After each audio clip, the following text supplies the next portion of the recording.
The sensor technician's primary manipulator trembled as she stared at the display. Around her, the bridge of the Imperial dreadnought Victorious Dawn hummed with the quiet efficiency of a warship at routine patrol.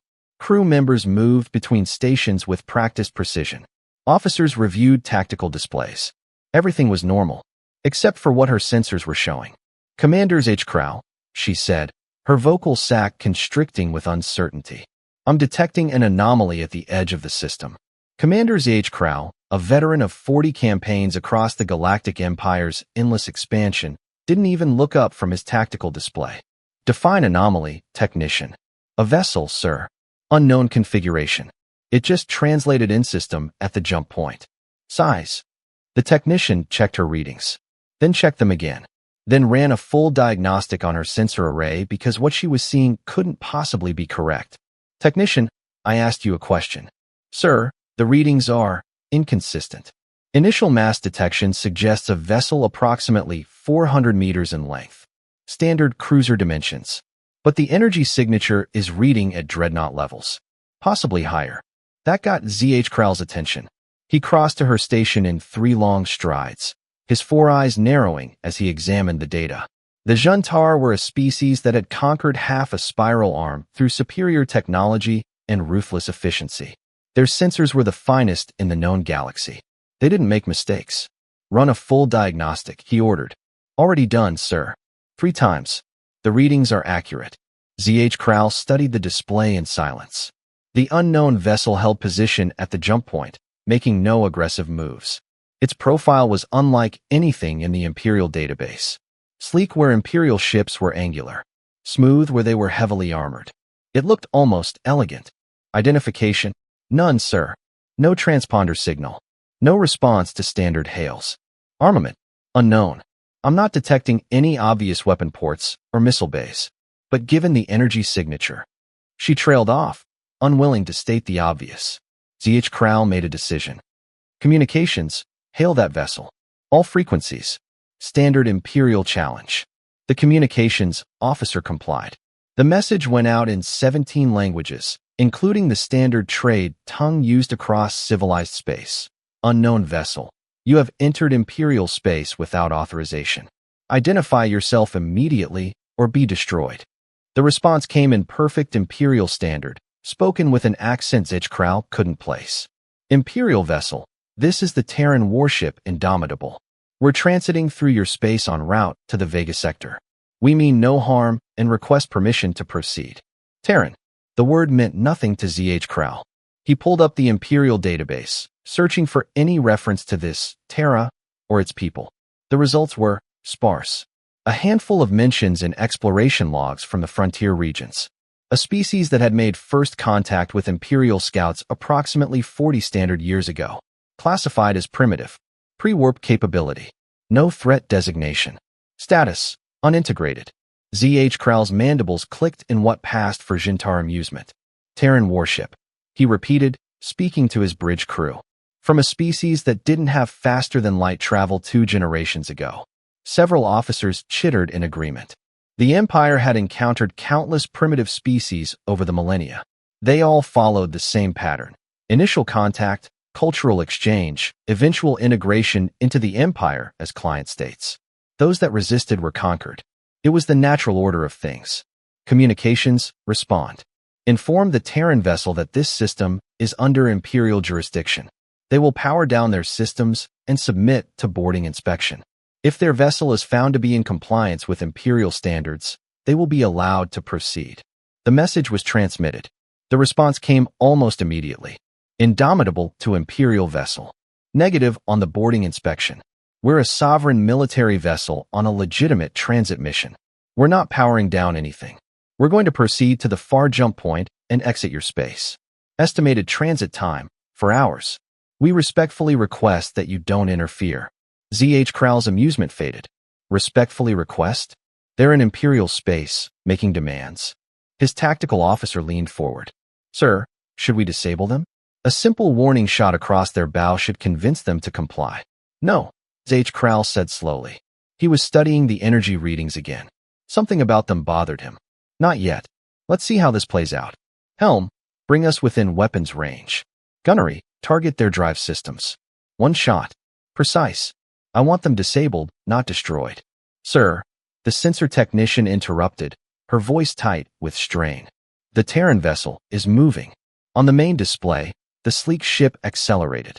Not with the thunderous burn of Imperial fusion drives or the reality-tearing surge of quantum engines. It simply moved. Smoothly. Impossibly fast. Velocity, ZH Kral demanded. 0.7 light speed and accelerating. Sir, that's not possible. No ship that size should be capable of that kind of acceleration without tearing itself apart. ZH Kral watched the Terran ship streak across his display. It wasn't running. It was demonstrating. Showing what it could do. Match their course. Weapons, fire warning shot. Make it close. The Victorious Dawn's primary lance weapon discharged, a beam of coherent energy capable of vaporizing a small moon. It streaked across the void, carefully aimed to pass within 100 meters of the Terran vessel. The beam never reached its target. Something intercepted it. A shimmer in space, barely visible. The energy simply dispersed. Harmlessly. What just happened? ZH Kral's voice was dangerously quiet. Sir, they have some kind of defensive field. It deflected our shot without even flickering.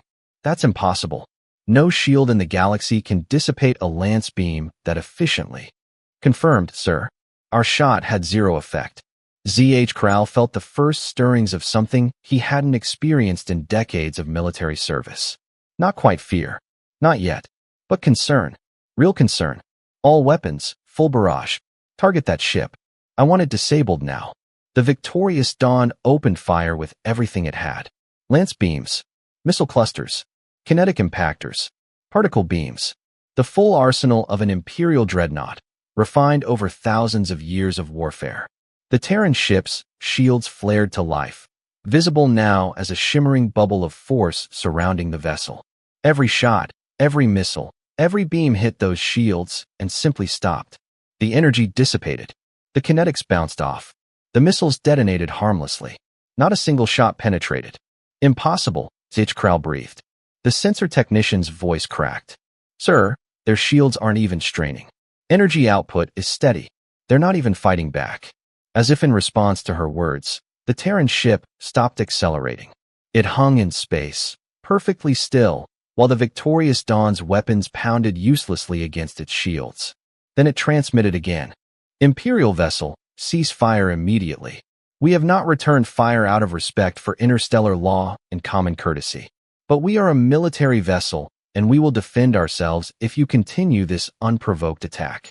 ZH Kral made a cutting gesture, and his weapons officer ceased fire. The bridge fell silent except for the hum of systems and the soft chittering of nervous crew members. What are we dealing with? ZH Kral asked, speaking to no one in particular. His tactical officer pulled up the database entry again. Sir, the records show Terrans as pre-warp. Chemical rockets. Primitive computing. No advanced materials science. How could they develop technology like this in 40 years? They didn't, Kral said slowly. A horrible suspicion was forming in his mind. Check when that survey was conducted. Exact date. The tactical officer worked quickly. 42 standard years ago, sir. Initial contact logged by Scout Commander Vex Thar of the exploration vessel Farseeker. Pull the full report. Minutes passed while the data was retrieved from Imperial archives. When it appeared on ZH Kral's display, he read it with growing dread. The report was brief. Perfunctory. A single system species, confined to their homeworld and a handful of primitive orbital installations. No FTL capability. Limited atomic power.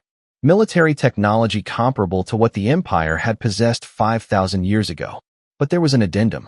A note from Scout Commander Vex Thar himself, flagged as observational, non-critical. Recommend caution in future contact.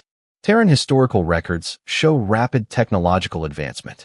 Species demonstrates unusual capacity for innovation under pressure. Cultural archives indicate aggressive nature concealed beneath diplomatic protocols. Suggest monitoring before integration.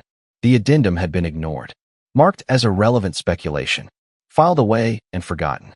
ZH Kral looked at the Terran ship on his display. 40 years ago, they had chemical rockets. Today, they had shields that could shrug off dreadnought-level firepower and engines that violated every known law of physics. 40 years. Sir, His communications officer said quietly. The Terran vessel is transmitting again. ZH Krall steeled himself. Put it through. The voice was different this time. Older, carrying weight and authority. Imperial Commander, this is Captain Sarah Mitchell of the Terran warship Indomitable. I'm going to be very clear with you. We are transiting through your space because it's the most direct route to our destination. We have no hostile intentions toward your empire. But we are not going to submit to boarding, we are not going to power down our systems, and we are not going to be delayed. We are going to proceed to the far jump point. We will exit your space in approximately 4 hours. You can either allow this to happen peacefully, or you can continue to attack us. But I need you to understand something, Commander. There was a pause. When Captain Mitchell spoke again, her voice was hard as steel. If you force us to defend ourselves, this will not end well for you. We have been very patient. We have not returned fire despite your unprovoked attack on a vessel operating under interstellar transit rights. But our patience has limits. You have 1 minute to make a decision. The transmission ended. ZH Krall stood on his bridge, surrounded by the finest military technology the Galactic Empire possessed, commanding a vessel that had broken entire planetary defense networks, and realized he was facing an impossible choice. He could back down, admit that a single ship from a primitive species had intimidated an Imperial dreadnought. The shame would end his career. The Empire would see it as weakness. Or he could escalate, call for reinforcements, surround this Terran ship with overwhelming force and compel them to submit. He was about to give the order to summon the battle group when his sensor technician spoke. Sir, I'm detecting multiple energy spikes from the Terran vessel.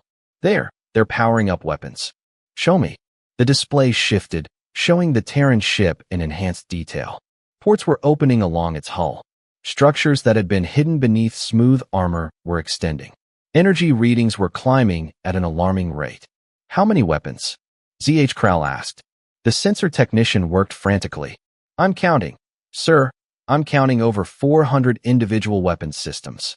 Lance equivalents. Missile batteries. Some kind of kinetic accelerators that I've never seen before. And something else. Something that's registering on gravitational sensors. Sir, I think they have some kind of exotic matter weapon. Impossible. Exotic matter manipulation is purely theoretical. Yes, sir. Except they appear to have built it. ZH Krall stared at the display. At the Terran ship that was revealing itself to be not a cruiser, but something far more dangerous. A vessel that had hidden its true nature behind elegant lines and smooth armor. A wolf in sheep's clothing. His tactical officer spoke quietly. Sir, if even half of those weapons are functional, and if their offensive capability matches their defensive technology. He didn't need to finish the sentence. The Victorious Dawn was a powerful ship, but it was alone, and it was facing something completely unknown. How much time do we have left? ZH Krall asked. 30 seconds until the minute expires, sir. ZH Krall made his decision. Communications, open a channel. Channel open, sir. Captain Mitchell, this is Commander ZH Krall. The Victorious Dawn will observe your transit through Imperial space. You may proceed to the far jump point unmolested. There was a pause. Then Captain Mitchell's voice came back, and ZH Krall could hear the relief in it. Thank you, Commander. We appreciate your professionalism. Indomitable will proceed on course. We'll be out of your space within 4 hours. The Terran ship's weapons retracted. The energy readings dropped back to baseline. It resumed its course toward the far jump point at a steady, non-threatening pace.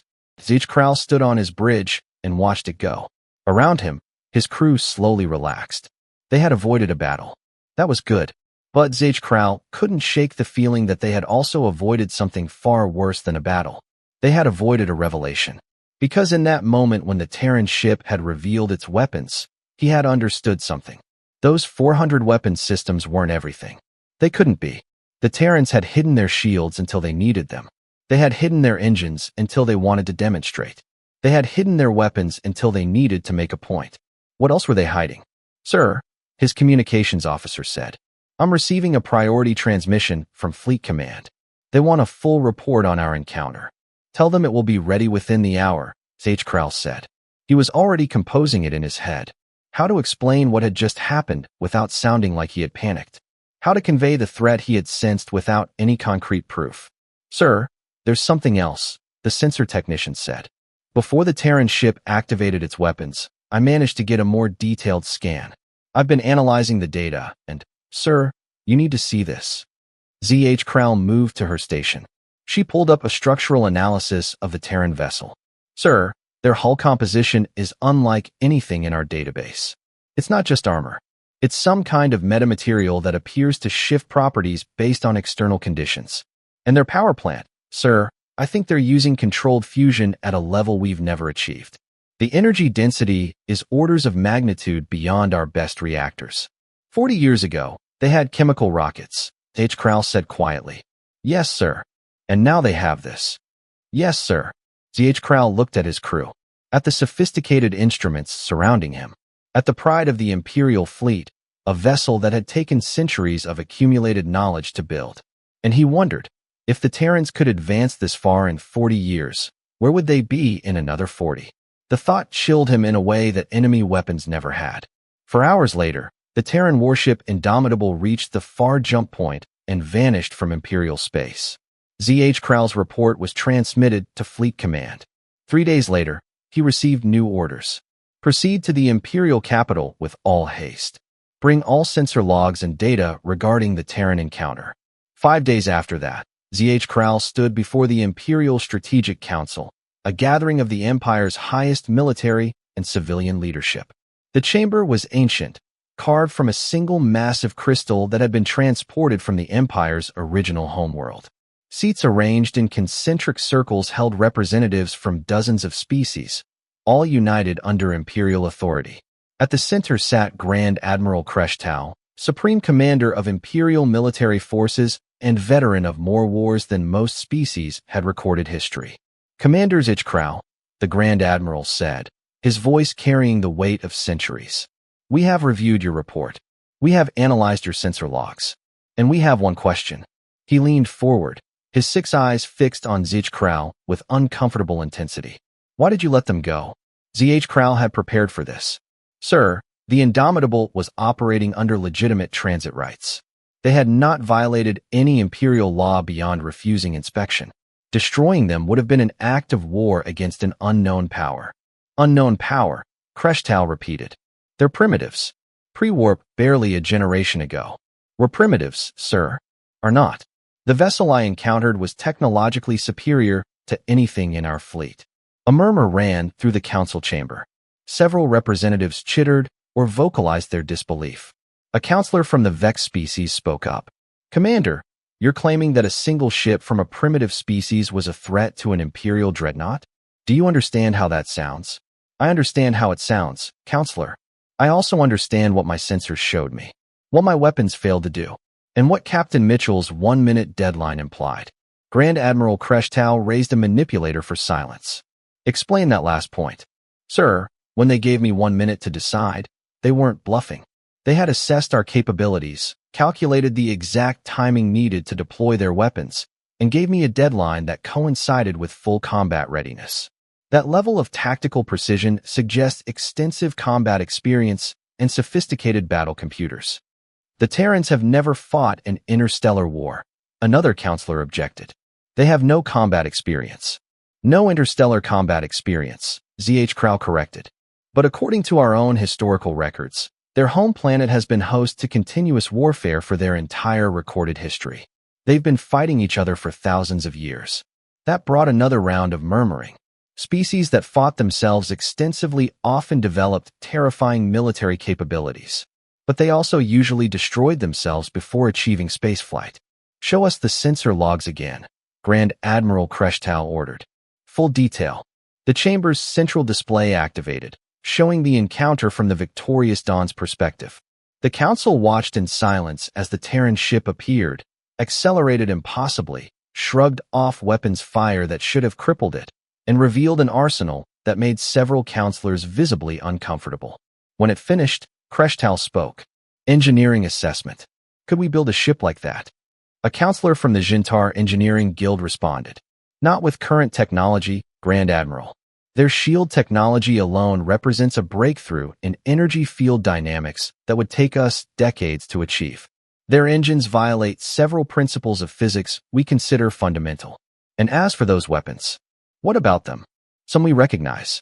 Lance weapons, missiles, kinetics. Advanced but comprehensible. But there are at least 50 weapons systems on that ship that we cannot identify. They're using principles we don't understand. Could we reverse engineer their technology if we captured one of their ships? The engineer hesitated. Possibly. Over time.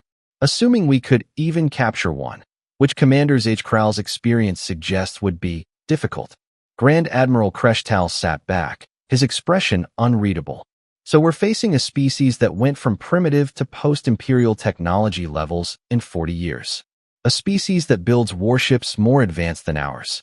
A species that has been fighting themselves for thousands of years and presumably learned quite a bit about warfare in the process. Yes, sir, Kral said. Recommendations? Kral had thought about little else since the encounter. Sir, we need to know more about them.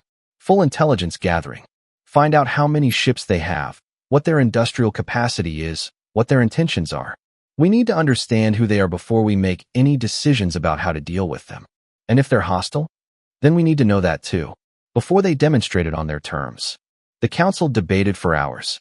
Some advocated for immediate military action, a preemptive strike to eliminate a potential threat before it grew. Others argued for diplomatic contact, trying to integrate the Terrans into the Empire peacefully. A few suggested simply avoiding them, marking their space as off-limits and hoping they'd be content to stay in their own territory. In the end, Grand Admiral Kreshtal made the decision. We will gather intelligence. Covertly. No direct contact that might be perceived as aggressive. I want to know everything about these Terrans. How many ships they have, where they're building them, what resources they control. Everything. He turned to Kral. Commander, you're being reassigned.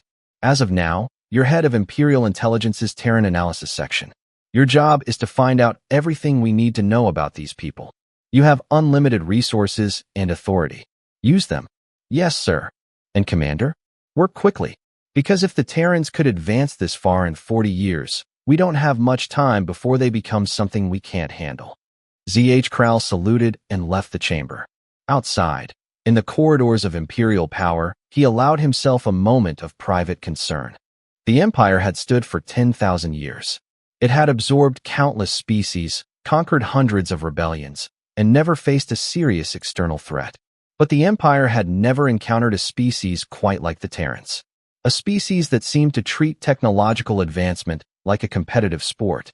A species that had been fighting wars since before they discovered fire and apparently got very good at it. And most worrying of all, a species that had been polite when threatened, patient under fire, and willing to demonstrate their capabilities without actually using them. That kind of restraint was either wisdom or confidence. Kral suspected it was both. And that was the most concerning thing of all. Over the next 3 years, Kral built the Terran Analysis Section from the ground up. He recruited the Empire's best intelligence operatives, analysts, and technicians. He established covert observation posts and systems near Terran space. He intercepted their communications, analyzed their broadcasts, and studied every scrap of information about humanity that his people could gather without being detected. What he learned transformed his concern into something approaching fear. The Terrans had not built one ship like the Indomitable. They had built 87. All different. All experimental. They were testing designs, trying different configurations, pushing the boundaries of what was possible. Their industrial capacity was staggering. They had colonized 12 systems in 3 years, building infrastructure and shipyards at a pace that should have been impossible. They had mining operations scattered across 50 asteroid belts. They had factories in orbit around gas giants, harvesting helium. 3 on a scale the Empire had never attempted. And they were still advancing. Every 6 months, Kral's operatives detected new technologies being deployed, new ship designs being tested, new weapons being developed. But what truly concerned him was what he learned about humanity itself. They were fractious, divided into hundreds of nation-states and political factions that argued constantly. They had barely achieved planetary unity before encountering the Empire's scouts 40 years ago. That encounter had changed everything. Faced with the reality of a vast galactic empire that might view them as primitives to be conquered, humanity had done what it always did when threatened. They had unified. Not perfectly, not without argument, but enough. Enough to pool their resources. Enough to share their knowledge. Enough to build a fleet. One of ZH Kral's analysts, a Vex named Tikrin who had been studying human culture extensively, put it best in a briefing. Sir, humans have a saying, necessity is the mother of invention. In their entire history, their greatest technological leaps have come during times of conflict or competition. World wars, colonial races, ideological struggles. Every crisis pushed them forward. And now, H. Kral said quietly, we've given them a crisis. The knowledge that they're surrounded by an empire that could swallow them whole. Exactly, sir. And they've responded the way they always have. By innovating. By competing with each other to develop better solutions. By treating the problem as a challenge to overcome rather than a threat to fear. They're not afraid of us. Oh, they're afraid, sir. But not paralyzed. Motivated. There's a difference. ZH Kral studied the latest intelligence reports. New ship designs. New colony expansions. New technology deployments. How long, he asked slowly, before they're strong enough to challenge the empire directly? Tikrin did not hesitate. At their current rate of expansion and technological advancement, 20 years. Possibly 15 if they accelerate. Can they accelerate? Sir, they've been accelerating for 40 years. I see no reason to think they'll stop. ZH Kral prepared another report for the Strategic Council. This one was much more detailed than his first. This one contained projections, analyses, and recommendations. The primary recommendation was simple: avoid conflict with the Terrans at all costs. The secondary recommendation was more complex: establish diplomatic relations immediately, before they viewed the empire as an obstacle to be overcome. The tertiary recommendation was the darkest: if conflict became inevitable, strike immediately with overwhelming force before they grew stronger. He submitted the report and waited. The response came from Grand Admiral Kreshtal personally, not through official channels, but via encrypted direct communication. Commander ZH Kral, your report has been reviewed by the Strategic Council. We have made a decision. ZH Kral waited. We are going to make contact with the Terrans. Officially, diplomatically, we will offer them a place in the Empire as autonomous partners, with full rights and protections. Sir, they won't accept. We know, but we need to make the offer. We need to show the rest of the Empire that we tried, and we need to see how they respond. And if they refuse, then we will respect their sovereignty and establish formal borders between our territories. We will trade with them if they're willing, and we will not, under any circumstances, give them a reason to view us as enemies. Sir, that's a significant change in imperial policy. Yes, it is, but the alternative is unacceptable. Commander, I have read your projections. All of them, including the ones about what a war with the Terrans would cost us. Those projections are worst-case scenarios, sir. Are they? Because everything you told us they couldn't possibly do, they've done. Everything you said was impossible, they've built. I'm not willing to bet the Empire on the assumption that your worst-case scenario is overly pessimistic. ZH Kral understood. The Empire was afraid. Actually afraid. For the first time in thousands of years, they faced a species that might, not certainly, but possibly, be able to hurt them. And the Empire had not survived 10,000 years by taking unnecessary risks. I'll prepare the diplomatic mission, ZH Kral said. No, you won't. Sir, you're too valuable where you are. We need you running the Terran analysis section. Someone else will handle the diplomacy. Kreshtal paused. But Commander, I want you to understand something. The future of the Empire may well depend on how the next few years unfold. If we can coexist with the Terrans peacefully, we all benefit. If we cannot. He didn't finish the sentence. He didn't need to. The diplomatic mission departed 6 weeks later. A small fleet, carefully balanced between showing respect and demonstrating strength. 3 cruisers and a diplomatic vessel, crewed by the Empire's finest officers and carrying ambassadors from a dozen species. They arrived at the edge of Terran space and broadcast their intentions: peaceful contact, mutual recognition, discussion of borders and trade. The Terran response came within hours. Imperial vessels, you are welcome. Proceed to the coordinates we're transmitting. A delegation will meet you there. The location was a space station orbiting a gas giant in a recently colonized system.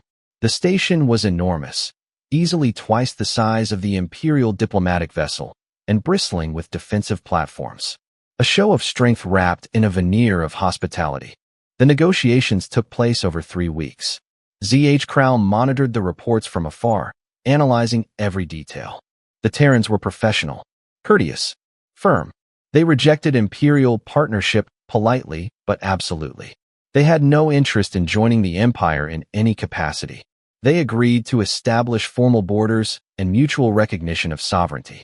They agreed to limited trade relationships, mostly in cultural goods and raw materials. They refused to share any military technology, just as the Empire had refused to share theirs. They made it clear, without being threatening, that they expected the Empire to respect their territory and their independence. And underlying all of it was an unspoken message that HFY understood even if the diplomats didn't. We're not afraid of you. We're willing to be neighbors. But if you push us, we'll push back. The diplomatic mission returned with a treaty. Formal recognition of the Terran Confederation as a sovereign power. Established borders. Trade agreements. Mutual non-aggression. The Empire had just acknowledged that a species it had considered primitive 43 years ago was now its equal. Some counselors celebrated it as a diplomatic victory. Others saw it as the beginning of the end of imperial supremacy. HFY saw it as what it was, a stay of execution. The Empire had been given time to adapt to a galaxy where they were no longer the sole dominant power. How they used that time would determine everything. 5 years after his encounter with the indomitable Commander HFY, now Director HFY of Imperial Intelligence's Terran Analysis Section, received an unusual request. Captain Sarah Mitchell of the Terran Confederation Navy had requested a meeting with him. Specifically, the request came through official diplomatic channels. It was polite. It gave a reason, mutual understanding and reduction of tensions. It was also completely unprecedented. HFY accepted. They met on neutral ground, a trade station operated jointly by multiple independent species outside both Imperial and Terran territory. HFY brought a small security detail. Captain Mitchell came alone. She was human, of course. HFY had seen thousands of images of humans by now, but meeting one in person was different. They were small compared to most Imperial species. Fragile looking, but there was something in her eyes, an intensity, a sharpness, that reminded him why he spent his days worried about her species. Director HFY, she said, offering her hand in the human gesture of greeting. Thank you for meeting with me. He clasped her hand carefully with one of his manipulators. Human skin was surprisingly warm. Captain Mitchell, I confess I'm curious about the purpose of this meeting. Mutual understanding, she said simply. You and I are probably the two people in the galaxy who understand each other's civilizations best. You've been watching us for years. I've been reading your reports. You've been, excuse me? She smiled. It was not a predatory expression, but it wasn't entirely friendly either. Director, you're very good at intelligence gathering. But we're not stupid. We detected most of your observation posts within 6 months of their deployment. We've been feeding you information we wanted you to have, and concealing what we didn't. HFY felt as though the deck had dropped out from under him. Years of intelligence work. Countless analyses. All of it potentially compromised. Don't look so stricken, Mitchell said. Most of what you learned was accurate. We just edited it a bit. Made sure you understood that we're strong enough to be respected, but not so threatening that you'd feel compelled to attack us preemptively. That's smart policy? Yes, it is. We learned a lot from studying your history, Director. The Empire has a pattern. When you encounter a weaker species, you integrate them. When you encounter a stronger one, you assess whether they're a threat. If they are, you strike first. We're not. You absolutely are. And you should be. It's good strategy. But it meant we had to walk a very careful line. Strong enough to be left alone. Not so strong that you felt existentially threatened. HFY sat across from her in silence for a long moment. Why are you telling me this? Because that phase is over. We've established ourselves. You've accepted that we're not going away. Now we need to figure out how to actually coexist without constantly preparing for war with each other. You think we're preparing for war? I think you'd be idiots not to. Just like we'd be idiots not to prepare for the possibility that the Empire might decide we're too dangerous to leave alone. She leaned forward. But preparing for war and wanting war are different things. I don't think either of us wants that. What do you want, Captain? I want you to understand us. Really understand us, not just analyze our capabilities. Because if you understand us, you'll realize we're not a threat to the Empire's existence. You're a threat to our supremacy. Your monopoly on supremacy, yes. but not your existence. There's a difference. She pulled up a display showing a star map. Look, the galaxy is huge.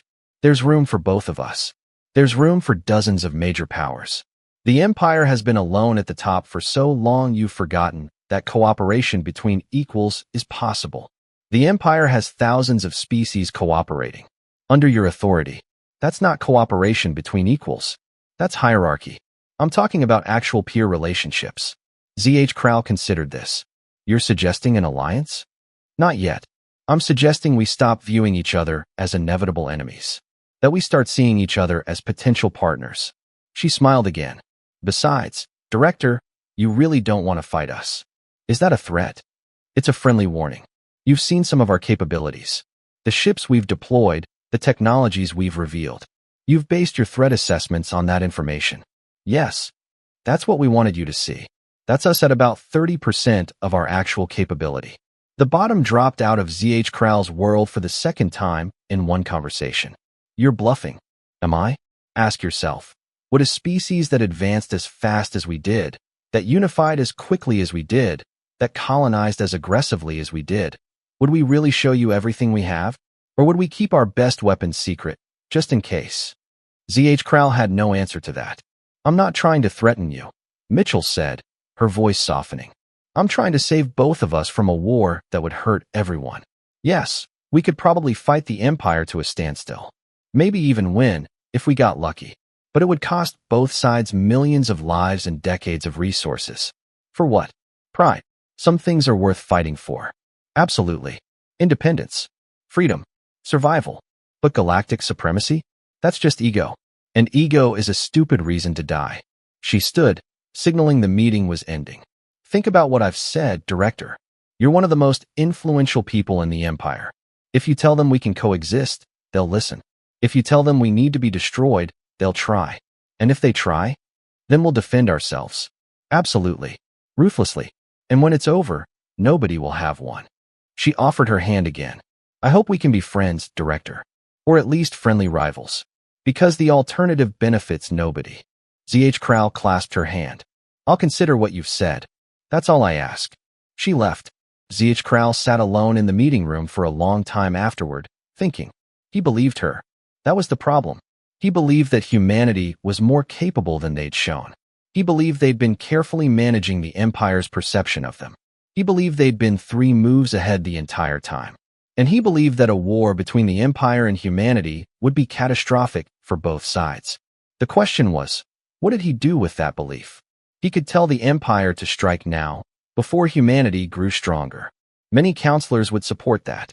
Some already advocated for it. Or he could tell them that coexistence was possible, that humanity, despite its power, genuinely seemed to prefer peace, that there was room in the galaxy for more than one dominant civilization. That would be a harder sell. It went against 10,000 years of imperial policy. But it might also be the truth. ZH Krall made his decision. He spent the next 3 months preparing the most important report of his career. He included everything: the full intelligence assessments, Captain Mitchell's revelations, projections of what a war would cost, and analyses of what peace might offer. He concluded with a recommendation that would have seemed impossible just years before. Accept the Terran Confederation as a peer power. Work with them, not against them. Learn from them. Trade with them. And yes, compete with them, but in innovation and development, not warfare. The galaxy was big enough for both of them. He submitted the report and waited. The response took weeks. During that time, H. Krall heard rumors. Some counselors wanted him removed for defeatism. Others praised his pragmatism. The debate raged in corridors and chambers across the imperial capital. Finally, Grand Admiral Kreshtal summoned him. Your report has caused quite a stir, Director. I imagine it has, sir. Some say you've been compromised, that the Terrans have turned you somehow. Have I, sir? Kreshtal was silent for a moment. No, I don't think so. I think you've done exactly what we asked. Understand the Terrans well enough to give us accurate assessments. And your assessment is that we can't afford to fight them. Can we, sir? Probably not. Not without costs that would cripple us even if we won. Kreshtal pulled up the star map, showing both Imperial and Terran territories.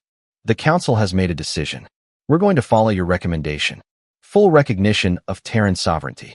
expanded diplomatic and trade relations, mutual defense discussions. The Empire is accepting a peer, sir? The Empire is adapting to reality. We're still the dominant power in the galaxy. We still command more territory, more resources, more species than any other civilization. But we're no longer alone at the top. He turned to face ZH Crow. And perhaps that's not a bad thing. Competition breeds innovation, as the Terrans have proven. Maybe having a rival will make us better. Or maybe, H. Crow said quietly, it will teach us that we don't need to dominate everyone to be successful. Perhaps. Time will tell.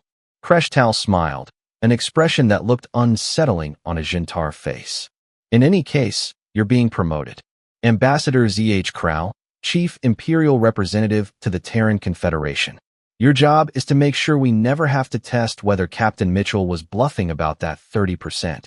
ZH Crow accepted the position. He served in it for the next 20 years, watching as Imperial-Terran relations slowly evolved from wary coexistence to genuine cooperation. He never did find out if Captain Mitchell had been bluffing about humanity's hidden capabilities, but he suspected she wasn't, and he was glad he never had to find out for certain, because sometimes the wisest course of action isn't defeating your enemy. Sometimes it's making sure they never become your enemy in the first place. And as he watched the two great civilizations learn to work together, to trade, to share knowledge, and yes, to compete in ways that made both stronger, H. Crow realized something important. The Empire had spent 10,000 years being the strongest. Maybe it was time to learn how to be the wisest instead. And humanity, with its strange combination of aggressive innovation and calculated restraint, might just be the teacher they needed. Even if the lesson had started with a single ship that wasn't supposed to exist, carrying weapons that weren't supposed to be possible, crewed by a species that wasn't supposed to be anything more than primitive. The galaxy had checked the readings twice. It still couldn't quite believe what it was seeing, but it was learning to accept it. And that, perhaps, was progress.